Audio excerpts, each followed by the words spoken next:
Hey, Ain't here. As you can see, I have made Conway's Game of Life in Minecraft using just redstone. And it might just be the fastest one yet. This is the actual in-game speed. No camera tricks, no command blocks, and no changes to the in-game speed.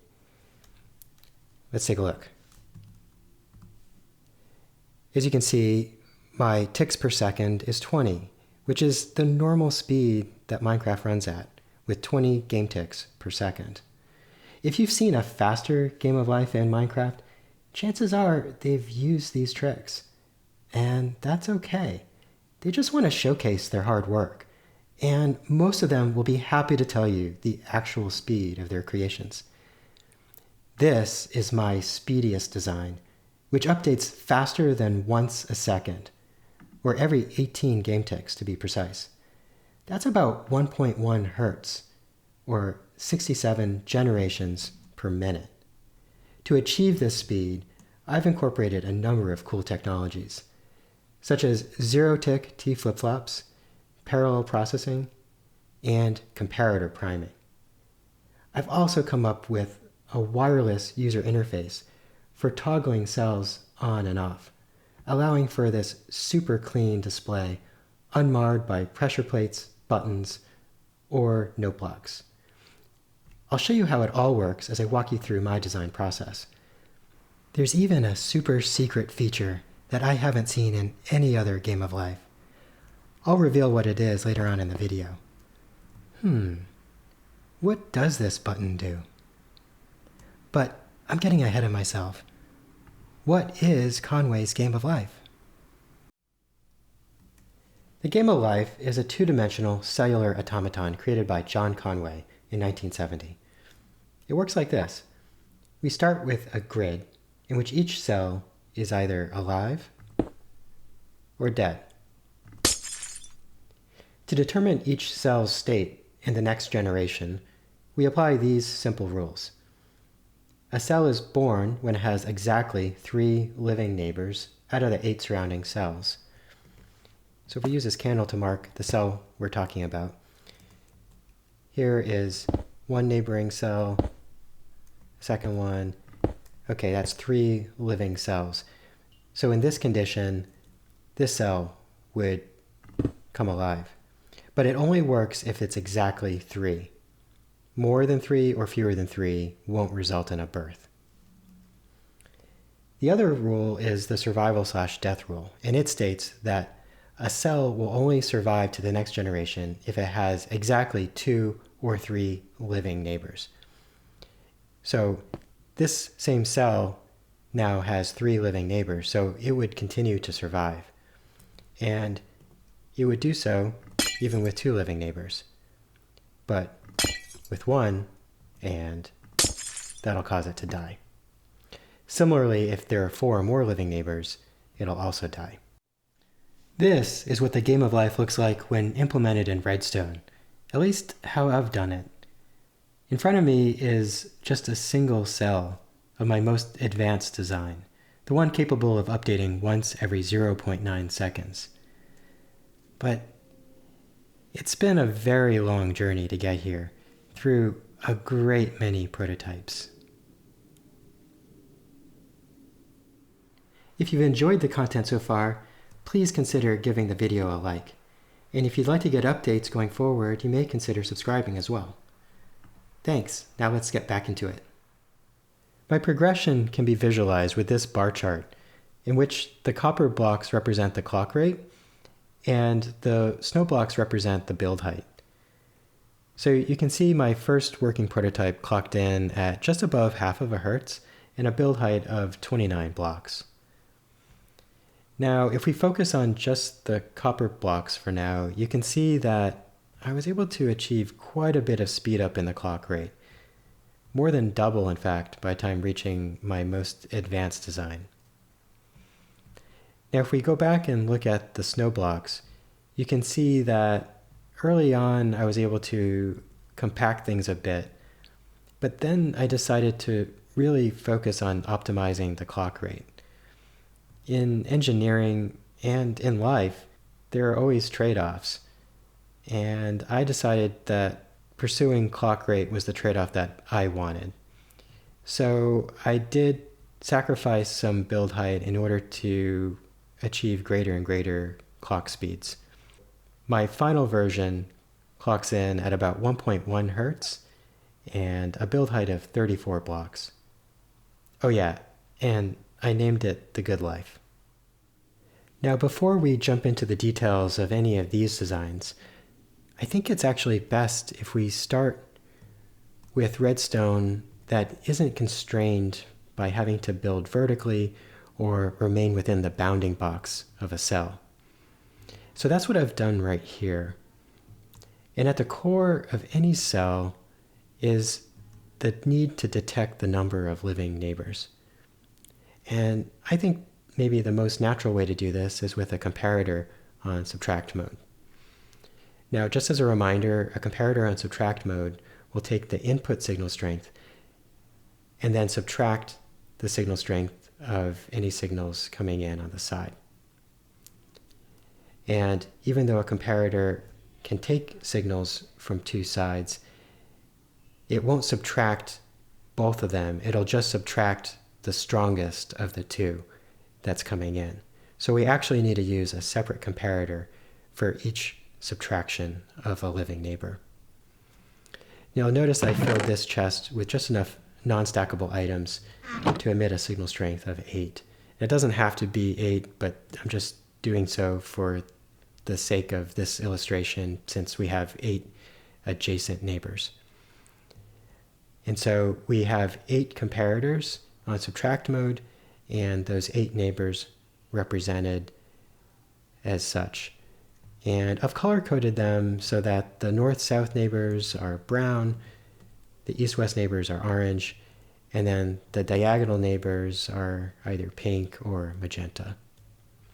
And so you can see if we start activating neighboring cells, then that causes a composter that's filled just enough to emit a signal strength of 1 with a comparator to then subtract 1 from our main line. And so we could then flip additional living neighbors, maybe this one. So right now we have 3 living neighbors, and you can see that the output signal strength is 5 instead of 8.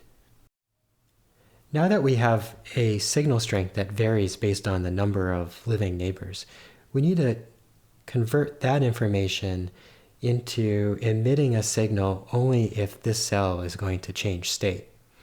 And remember, there are 2 possible states, dead or alive. So we have 2 separate circuits. The light blue circuit is the birthing circuit, and the darker blue circuit is the death circuit. Now you may recognize these circuits as red coders because that's really what they are. Let's see how this works. Right now we have 3 living neighbors, resulting in this redstone line ending right at this target block, powering the block and turning off the torch. What if we have too many living neighbors?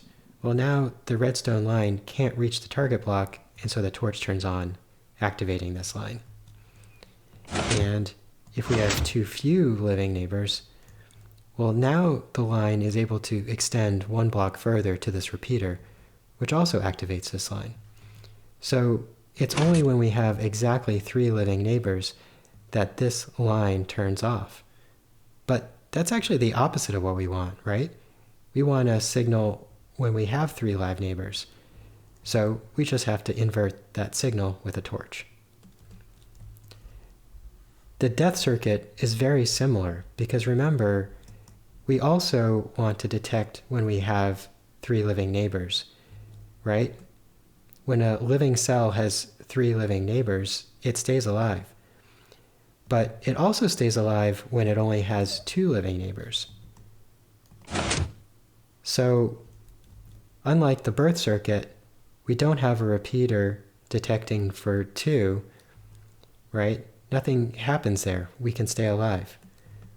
It's only when we reduce our living neighbors even further, so at 1 living neighbor, now we have this repeater activating this line. And so we actually don't need to invert the death circuit because it's already doing what we want. When we have too few or too many living neighbors, it activates. So that's perfect. Now that we have our birth and death circuits, it's important that only one of these circuits is able to transmit a signal at a time. After all, a cell can either be dead or alive. It can't be both. Right now, it's simulating a living circuit because it's only allowing the death circuit signal through. But we can simulate changing state by flicking this lever. Now we're simulating a dead cell, so it's only allowing the birth circuit through and not the death circuit. The green alternator circuit leads into a T flip-flop to perform the state change, but not directly. I have this comparator here to serve as a gate, so that a signal is only allowed to propagate through when a clock allows it to. The reason this is tightly controlled is because adjacent cells provide their updates to the main comparator line at different points in the line. That means that it takes different amounts of time for those updates to be processed. And in the meantime, we could temporarily have a signal strength pass through a point that could trigger a state change. We can actually see this in action by manipulating time. So right now we have a single living cell that's adjacent, and we can freeze time and bring online 3 more active cells for a total of 4 living cells. Now 4 living cells should not result in a birth either. However, when we unfreeze time, we'll see that we will temporarily get a signal. So that's a spurious signal, and we wouldn't want that to result in a state change. So we've timed the clock to provide enough time for all adjacent cell updates to be processed and stabilized before we allow the signal through. This T flip-flop determines the state of the cell, whether it's dead or alive. Currently, it's in the dead state. Now, you may see this lamp being lit, but it's actually that lamp that is the display for the cell. So why do we have 2 different lamps with their own T flip-flops? And why are they in the opposite state? In fact, even when we toggle the state of the cell, they're still opposite. Well, the reason has to do with the inherent asymmetry in redstone lamps. I'll freeze time to illustrate. So time's frozen, and that lamp lights up instantly as soon as the redstone block is applied. Let that change flow through. Freeze time again. Now, how long will it take for the lamp to turn off? 1, 2, 3, 4 game ticks for it to turn off. So if we only had that single lamp, then our cell births would happen 4 game ticks ahead of our cell deaths. And we really want those state transitions to occur simultaneously.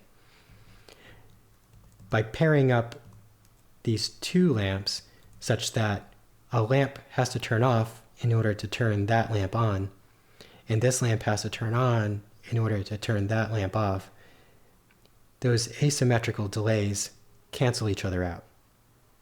Now, in some of my later designs, I use a different mechanism in order to solve for this, but the asymmetry of the redstone lamp is always something that we have to contend with.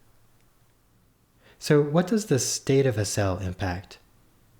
Well, this green line, as we discussed before, determines which state change logic applies, whether it's the birth logic or the death logic. In addition, we need to send the state of the cell to all 8 of its adjacent neighbors so that each of them can get an appropriate count of their adjacent living cells. And that's actually non-trivial because there's a fair amount of wiring that needs to happen, and it needs to travel a fair distance away. Now that we understand the fundamentals, let's see how it looks when it's in an actual cell. This is my first fully working version of a cell. You can see I went with a 5x5 display, allowing for a 6x6 tileable pattern. One of the main features of this cell is you can see that there's a wall running vertically throughout the core of almost the entire cell. For those of you who are not familiar with how walls work in Minecraft, they can be used to transmit signals instantly downwards. Because when you put a full block next to a wall, it changes the texture of the wall from smooth to bumpy from that point downward. And that change can be detected by observers. In fact, it doesn't have to be a full block. It just has to be the surface that's touching the wall is a full block in height. So a trapdoor also counts. We can see this if we toggle the cell on.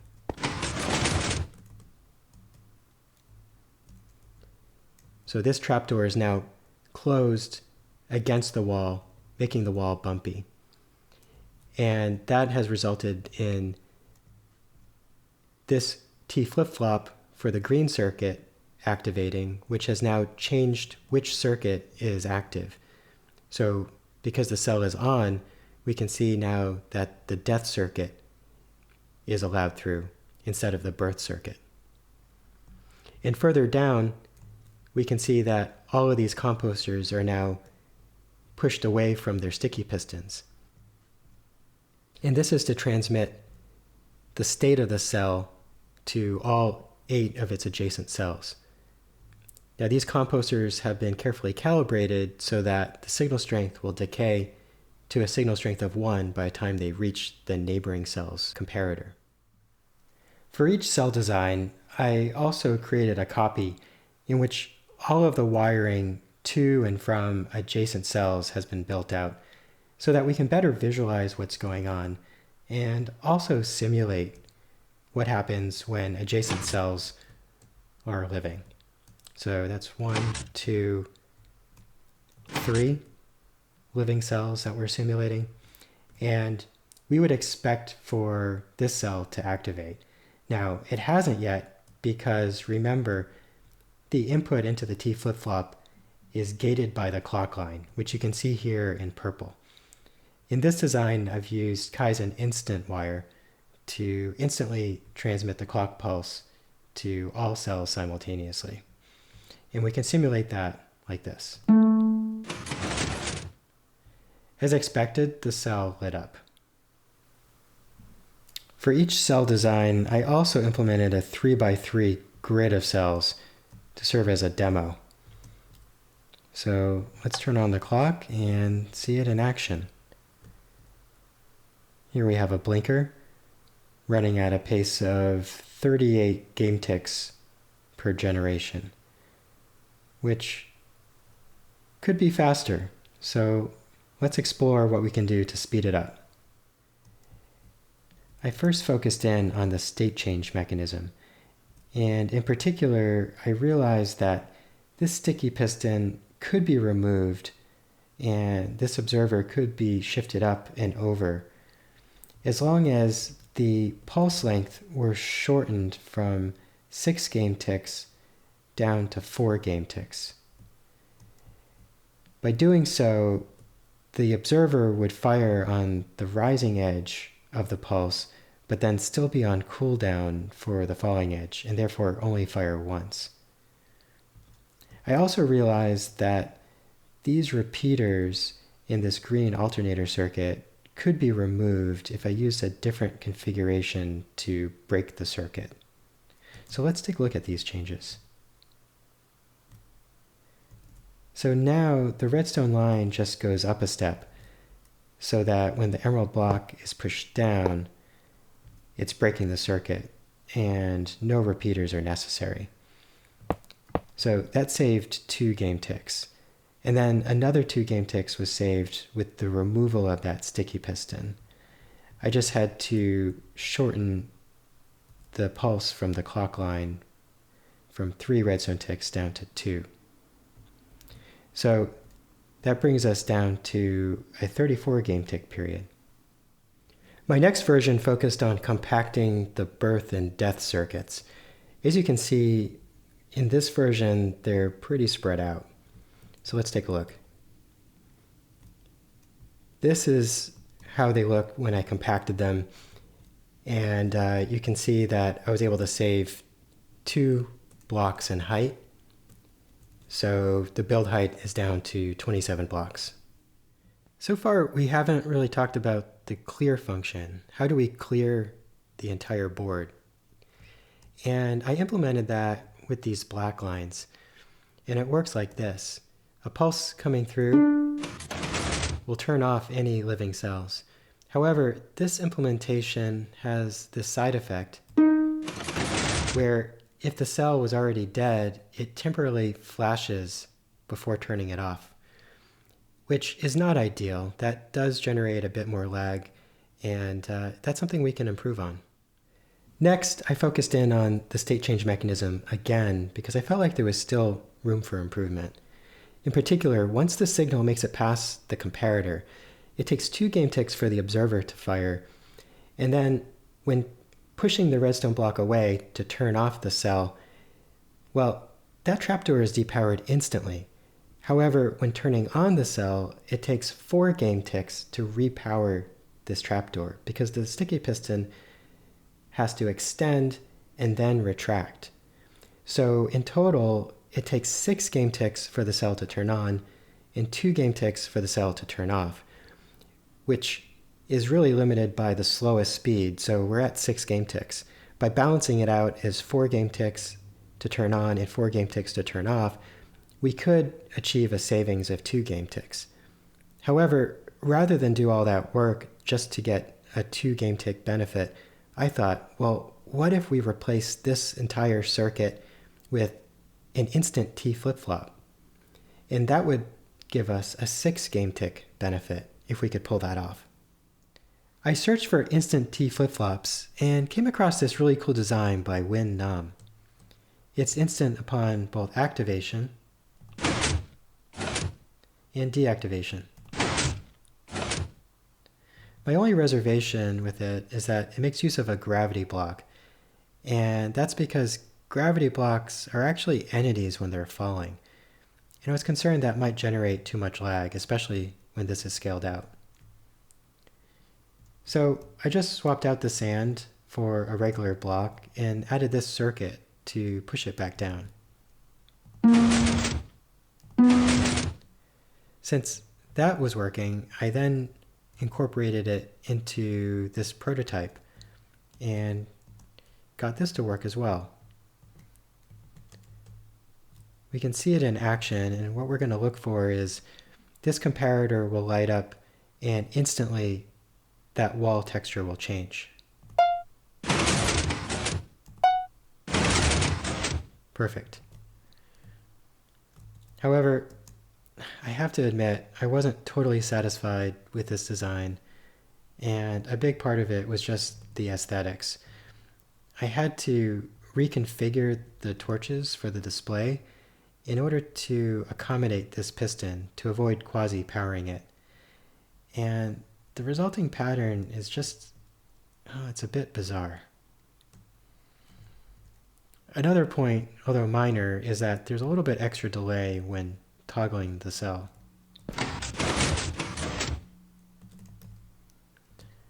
Although clearing the cell works pretty well.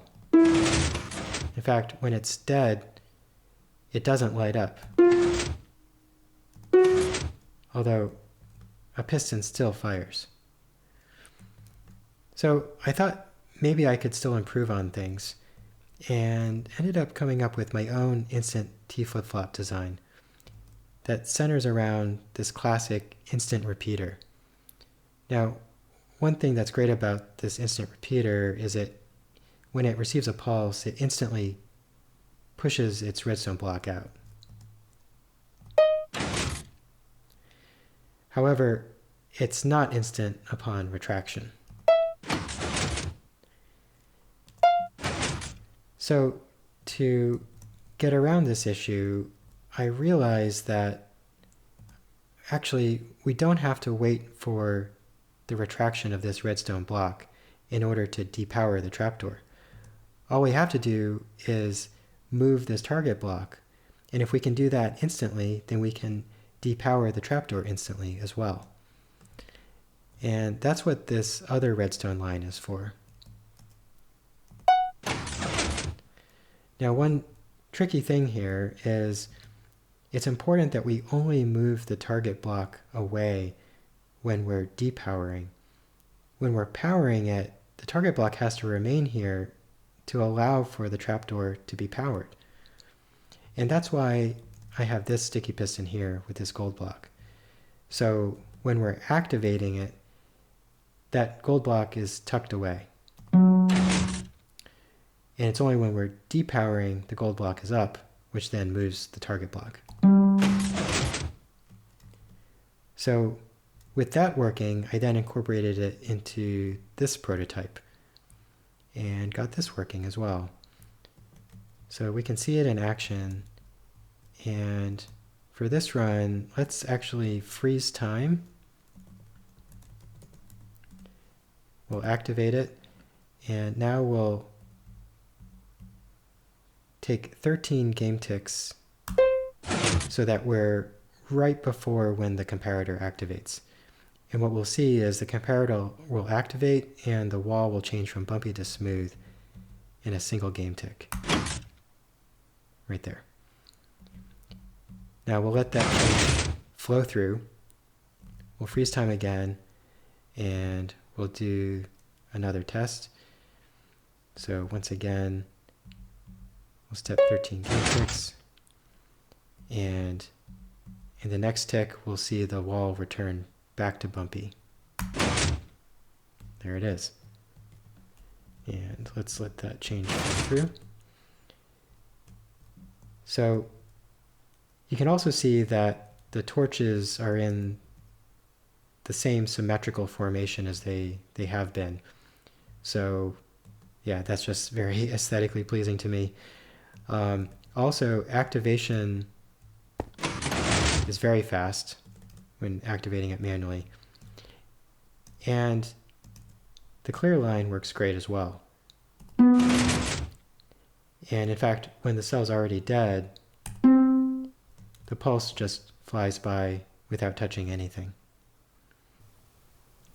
You may have noticed that the wall is now inverted from the way it was before.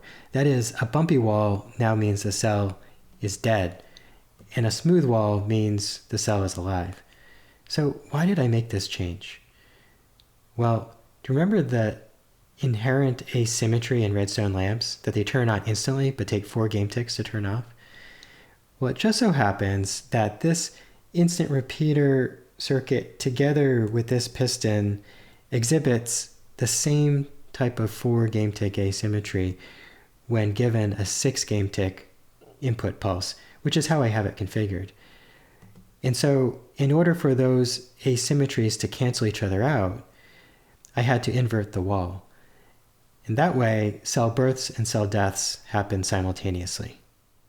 I should also mention that with the introduction of the 0-tick state change circuitry, I also had to swap out the Kaizen InstaWire for just a regular instant repeater.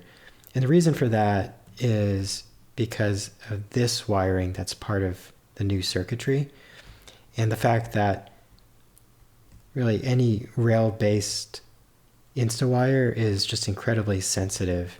So redstone that's even 2 blocks away will cause the InstaWire to update. In fact, even 2 blocks away from this rail is a problem. Although interestingly, this bottom rail is not sensitive.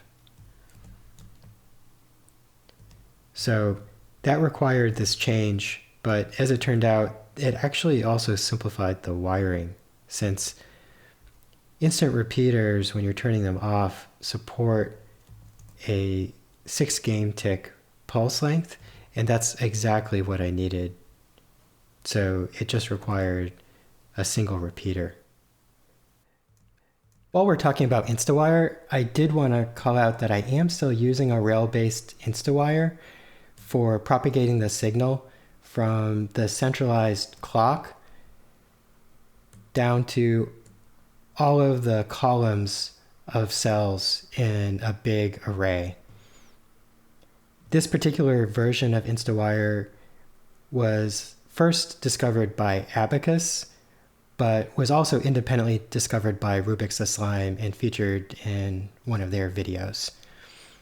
It's a really cool design because it supports an 18-block repeating pattern, which is just perfect for a game of life that is based around a 6x6 cell.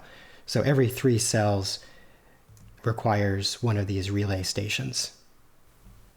I also decided to change up the input mechanism from a pressure plate to a note block. Now, there's a nice side benefit of this in that it reduces the build height by 1, technically speaking. But more importantly, I just think it's a better user interface since you can reach it from further away.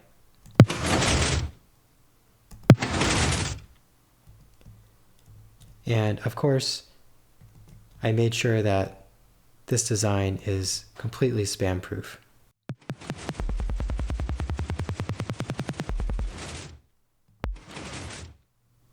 Well, that was a bit of a detour, but I hope you appreciated the explanations. So with these changes incorporated into the 4th version presented here, we're down to a 28 game tick period and a 28 block height. And at this point, I was starting to think that maybe that's about as far as we could go. But I sure was wrong about that. And now for a quick primer on comparator priming. You may be aware that a 1 redstone tick pulse will not transmit past a comparator under normal circumstances. However, a 1 redstone tick pulse will serve to prime a comparator such that if it receives another pulse in the next redstone tick under the right circumstances, then that second pulse will instantly be transmitted through the comparator without any delay. And in fact, if the comparator is performing subtraction, it'll even perform that subtraction instantly as well.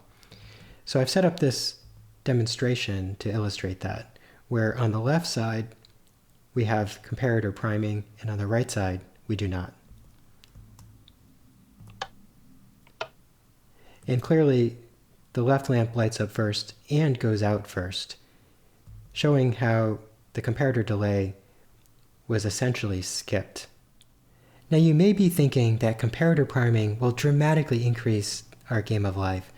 After all, we're making use of a lot of comparators. Unfortunately, that's not quite the case, and it has to do with the necessary conditions for comparator priming to work. Specifically, only certain redstone components will work when delivering that second pulse to the comparator. And this has to do with the sub-game tick mechanics in how redstone is processed. In particular, repeaters are processed before comparators and redstone torches, which in turn come before pistons and sticky pistons. So I set up a bunch of demonstrations to show what works and what doesn't, where the left-hand side is always making use of a repeater, and in that case, comparator priming will always work. The right-hand side is testing different configurations of redstone components. So if the lamps light up at the same time, it means that comparator priming has worked on that configuration. So let's take a look. Here we have a redstone torch unlocking a comparator. And it worked. However, when we check this in all 4 directions, we find that this is actually directional. In this case, we have a sticky piston pushing a composter into a comparator. This does not work. Now we have an extra comparator, and that works. Here we have a sticky piston pushing a redstone block. That does not work. But if we have a repeater after, it works. If we swap out that repeater for a comparator, it no longer works.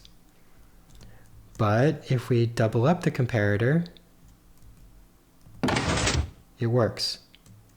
So to summarize, comparator priming will work if that second signal is delivered via a repeater, or if it's delivered via a combination of redstone torch and or comparator, but only if the directionality works out. And in the case of a sticky piston or piston, it'll only work if you add an extra comparator or repeater, and in those cases, the extra delay negates whatever benefit you would be getting from the comparator priming to begin with. The only place where I found comparator priming to be a benefit was for this comparator that is gated by the clock. If you'll recall, that comparator is fed by either this repeater for the death circuit or this torch for the birth circuit. So that makes comparator priming feasible, and the implementation really couldn't be simpler. All we need is this observer on the clock line to deliver the priming signal, and then an increase in the repeater delay for unlocking the comparator. And with that, we're able to reduce the period by 2 game ticks down to 26 game ticks, and still with a height of 28 blocks. My next major improvement was actually something I was dreading. You see, I had thought of this idea early on, but I had set it aside as I wanted to keep things simple. And incorporating it now would require major refactors to my design. However, it became increasingly clear that if I wanted to create the fastest game of life possible, I would need to incorporate parallel processing. Let's revisit this prototype to see what I mean. As you recall, we have 8 comparators in series to measure the 8 living neighbors, which means that in the worst case scenario, this neighbor updating on the end requires 8 redstone ticks or 16 game ticks before that update reaches the state change logic. But there's actually a better way. If we divide up the 8 comparators into 2 groups of 4 comparators that are processed in parallel, we can then recombine their tallies using 2 more comparators. And that means that even in the worst case scenario of this neighbor updating, we can then propagate that update through just 6 comparators, that's 6 redstone ticks, or just 12 game ticks, for an improvement of 4 game ticks. This is what the cell looks like with parallel processing incorporated. It required a complete redesign for everything below the state change logic, so from here downward is all new. And I have to say I'm really pleased with how it turned out. So even though it was challenging squeezing 2 separate parallel lines into such a small space, it actually cleaned things up a bit. And that's because these 2 lines are identical for this entire stretch here, which means that the diagonal connections are now completely symmetrical. So the magenta line coming in here is identical rotationally to the one that's coming in right there. And the same is true for the pink lines. So the design ended up being much more elegant. So for this design, we did add an additional 3 blocks of height, but in exchange, we managed to reduce our period down to 22 game ticks, And that is just tantalizingly close to 20 game ticks, or 1 second. So what else can we do to speed things up? Well, previously we had explored zero-tick T flip-flops and ended up incorporating this design as the main state change mechanism within the cell. But our cells include many more T flip-flops, including 2 that are on the critical path, namely the ones that are at the bottom of the wall. And it just so happens that this design could be adapted to serve that use case, as you can see here. Let's see it in action.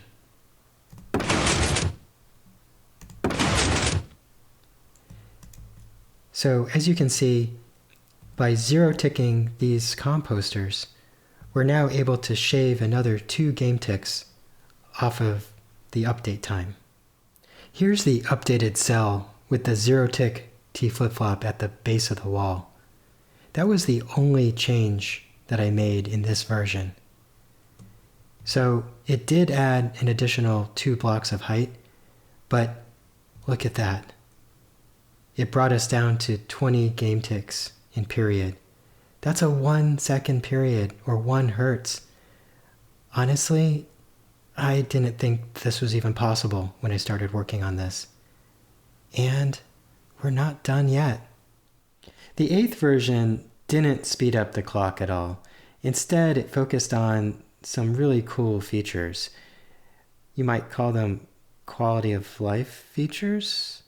Anyway, we're going to skip this part for now. We'll come back to this later, mainly because I want to talk about speed and finish up that conversation.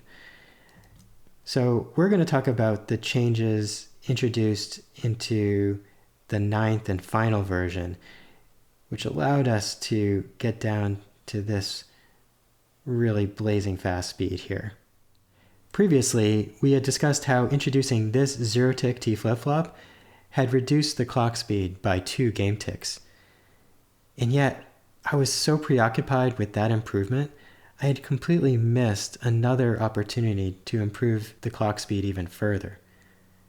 If you'd like to stop the video to figure it out, by all means. Okay, if you were thinking it had to do with these comparators, you would be correct. And if you were thinking it had to do with this composter, you would also be correct. Instead of zero-ticking the composter, which then requires another 2 game ticks of a comparator to get a reading from that composter, instead, we're just zero-ticking a solid block, where the comparator is still here, but you could think of it as like pre-processing. So it's just ready to go. All it needs is a solid block in front of it to deliver its signal. Really, the hardest part of this was figuring out the wiring, because the real estate is getting pretty crowded here, and there are 2 wires for every zero-ticked block, and each of those wires, the brown wire and the orange wire, each has to terminate with a signal strength of 1. So yeah, that was a bit challenging. You can take a look over here at how those wires have to sort of snake through each other to avoid conflicts. But there was a solution. So there you have it. That's how I sped up my game of life to achieve an 18 game tick period. That's about 67 cycles per minute, or 1.1 hertz, and at a build height of 34 blocks. Now, let's get back to those cool features I had skipped. Previously, I had described how I had changed up the user interface from a pressure plate to a note block. And I still think this is a great design, but I started to wonder, well, what if we wanted to not have any sort of control in the middle of our cell, so the whole thing could light up? Well, one way to do that is just by relocating the note block. So here it's been relocated to the corner. And there's a little bit more delay, but not bad, and it does work. However, I think the main problem with this is if you're trying to light up any given cell, if you're not careful about your orientation, it could be very confusing. Which of these is the right one again? So I ended up coming up with this design, which makes use of no visible UI elements at all. Let's check it out. I think I also want both of these cells to turn on. Pretty cool, right? So, as you've probably guessed, I'm making use of skulk sensors, and specifically the calibrated variety. Let's take a look. Here's our calibrated skulk sensor positioned directly below the center of the cell. It's waterlogged so that it's completely silent. Here's where we're calibrating it with a signal strength of 5, so that it only listens for equipping sounds and also dismounting sounds. Now, you could adjust the signal strength to whatever you prefer if you want to listen for some other trigger, but I think this works pretty well. But we do have a problem. If this was all we had, because skulk sensors have a detection range of 16 blocks, then if you were standing in the center of a cell and triggered it, you would also be triggering all of the adjacent cells as well. So we have to perform some fine tuning. Now, when you set off a skulk sensor, when you're just 1 block away, it'll emit a signal strength of 15. 2 blocks away, it'll be 14, etc., all the way down to a signal strength of 1 if you're either 15 or 16 blocks away. So here, I'm subtracting out a signal strength of 10, which is giving us an effective range of just 5 blocks. We can use the shape renderer in MiniHUD to visualize this range. So you can see how that sphere rises up above the center of the cell, such that any of the lamp blocks is within range.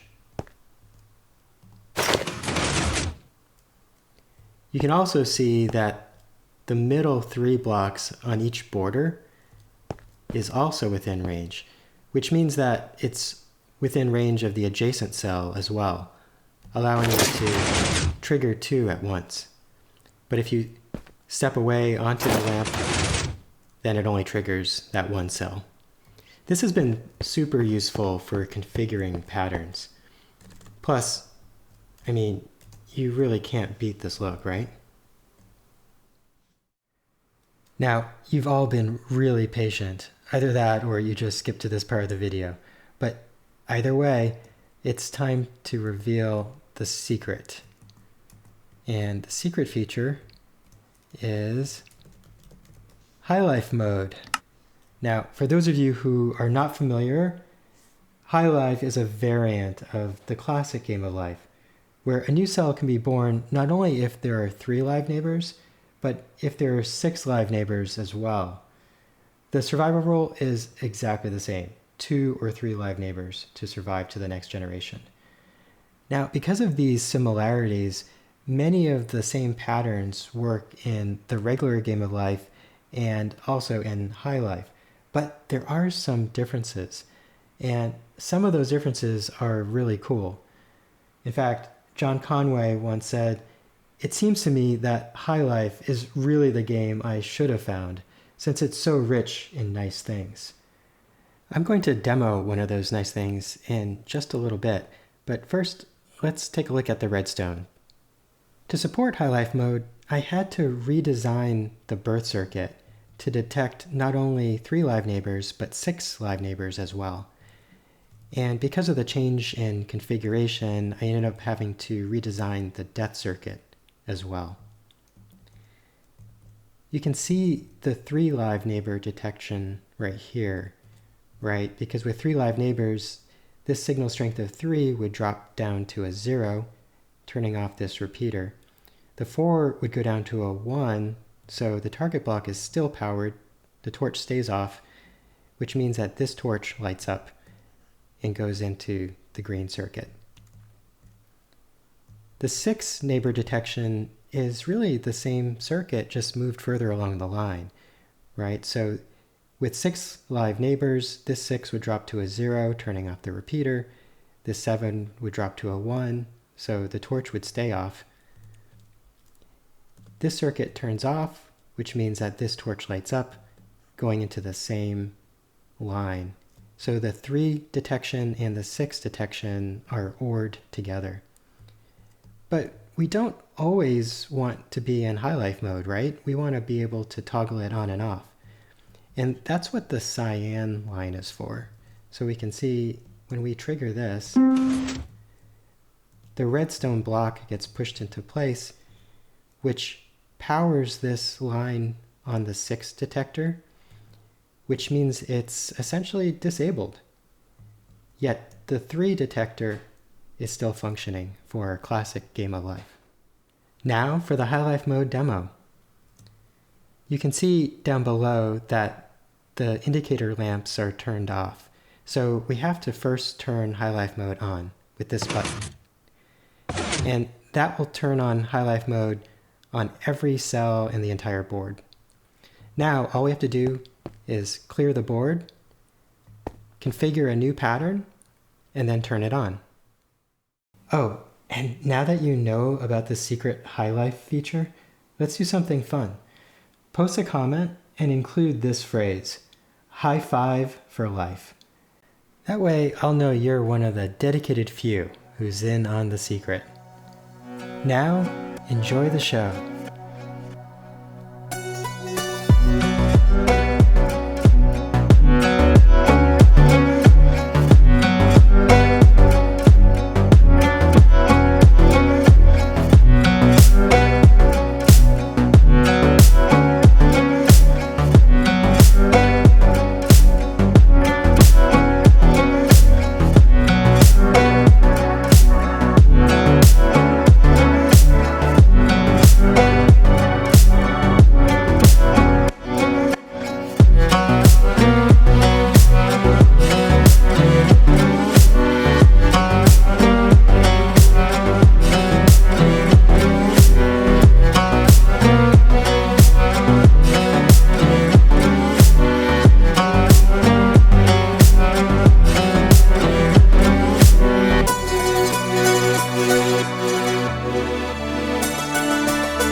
Thank you so much for watching to the end of my video.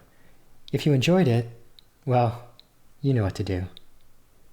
Let's close with a moment of silence for John Horton Conway. May he rest in peace.